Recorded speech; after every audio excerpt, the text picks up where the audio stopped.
যে চাচাকে দেখতে পারতেছেন, উনি আপনার এই 23 বছর জেল কেটে বাড়িতে আসছে। ওনার একটা ভিডিও হয়তো আপনারা সবাই দেখছিলেন।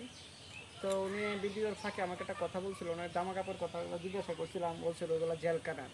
তো উনি 5 ওয়াক্ত নামাজ পড়ে মসজিদে আজান দেয়, এখন সে মুয়াজ্জিন হিসেবে উনি দায়িত্ব পালন করতেছে এবং বিভিন্ন বাড়িতে থাকে, খাওয়া দাওয়া করে। তো ওই বিষয়টা আমার মাথায় ছিল। তখন আমি যখন ওনার জন্য আপনার জামা কাপড় কিনতে যাবো, পাঞ্জাবি পায়জামা লুঙ্গি কিনতে যাবো দোকানে, তখন আমি যখন বলতেছি কী কালার নেব, তখন আমি এই চাচার ছবিটা আমি একটা দোকানে, হিন্দু ভাইয়ের দোকানে আমি দেখাচ্ছিলাম যে ভাই এই ভিডিওটা, তো ভাই আপনি তো ভিডিওটা দেখছি।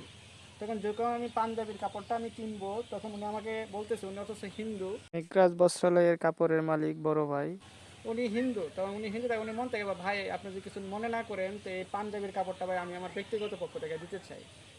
তো বিষয়টা হচ্ছে এইটাই, যে সামান্য একটা ভিডিও দেখে আমি ওনার দোকানে আজকে কিনতে গেছিলাম, কিনতে যাওয়ার পরে কালারটা দেখানোর জন্য মোবাইলটা বের করে ওনার ছবিটা দেখেছি যে এই বয়সের লোকটা।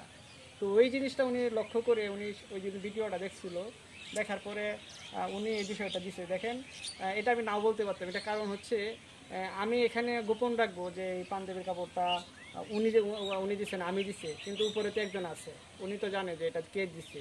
তো আমি সেটা হচ্ছে উনি যে দানটা করছে, আল্লাহ তালা এর এর প্রতি যেন ওনাকে দেওয়া হোক।